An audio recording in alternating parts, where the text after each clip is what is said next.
Metro রেলের নিচে আবাসিক এলাকায় গরুর হাট আওয়ামী লীগের আমলেও বসেনি বলেছেন আসিফ মাহমুদ সজীব ভুঁইয়া। উনি এই কথাটা যেন বলছে, এটা কিন্তু একটা সত্য কথা বলছে। কারণ আওয়ামী লীগ যখন ছিল তখন কিন্তু এরকম আবাসিক এলাকায় বা বিশেষ করে মেট্রো রেল কিন্তু গরুর হাট কখনোই বসায় না। সো এইবারের ঈদে যে মেট্রো রেলের নিচে যে গরুর হাটটা বসানো হয়েছে এটা কিন্তু আনএক্সেপ্টেবল।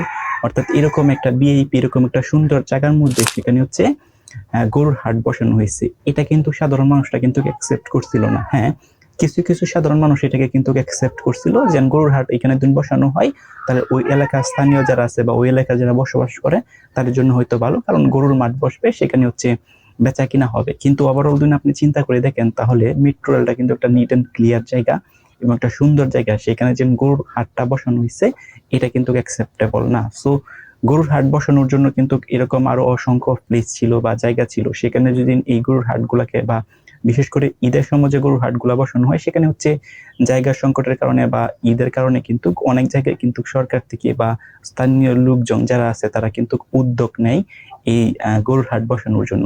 তাই বলে মেট্রো রেলের ভিতরে বা মেট্রো রেলের নিচে হচ্ছে যেন এরকম একটা সুন্দর জায়গা, এরকম একটা আবাসিক জায়গার মধ্যে হচ্ছে গরুর হাট বসাবে, এই জায়গাটাকে কিন্তু অনেক নোংরা করে দিছে। এটা কিন্তু কখনো অ্যাকসেপ্টেবল ছিল না। সো এটা হচ্ছে গ্রাম অঞ্চলে হইলে এটা মেনে নেওয়ার মতো হইতো, কিন্তু মেট্রো রেলে কিন্তু এটা উচিত হয় না। সো আসিফ মাহমুদ সজীব ভুঁইয়া এই কথাটাই বলছে যে আওয়ামী লীগ যখন ক্ষমতা ছিল তখনও কিন্তু এরকম মেট্রো রেলের মতান বা এরকম আবাসিক এলাকায় কিন্তু গরুর হাটগুলোকে বসানোর কোনো সুযোগ ছিল না। এখন এই যে গরুর হাটটা যেন বসানো হয়েছে, এটা কিভাবে বসানো হয়েছে?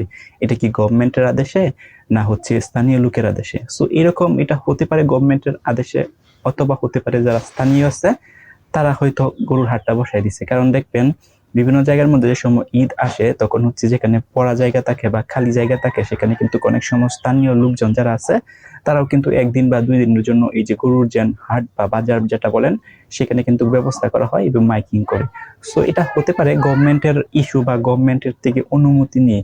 এটা মেবি এটা আমার মানে সঠিক জানি না, বাট এটা হতে পারে গভর্নমেন্টের অনুমতি নিয়ে এই বাজারটা বসানো হয়েছে। কারণ মেট্রো রেলের মতন একটা ভিআইপি জায়গা এবং একটা সুন্দর জায়গা, সেখানে গভর্নমেন্টের অনুমতি ছাড়া স্থানীয় লোকেরা বা অন্য কেউ এখানে হাট বসাবে সেটা কিন্তু মানে বিশ্বাস করার মতন কথা না। কারণ গভর্নমেন্ট ছাড়া বা প্রশাসন গভর্নমেন্ট অনুমতি ছাড়া কিন্তু এরকম একটা গুরুত্বপূর্ণ প্লেসের মধ্যে যেন কেউ হুটহাট করে এসে গরুর হাট বসায় দিবে এটা কিন্তু বিশ্বাসযোগ্য না। সো এই যে মেট্রো রেলের মতন একটা গুরুত্বপূর্ণ জায়গা, হ্যাঁ ঈদের বাজারের যে হাট বা গরুর হাট এগুলোর কিন্তু দরকার আছে।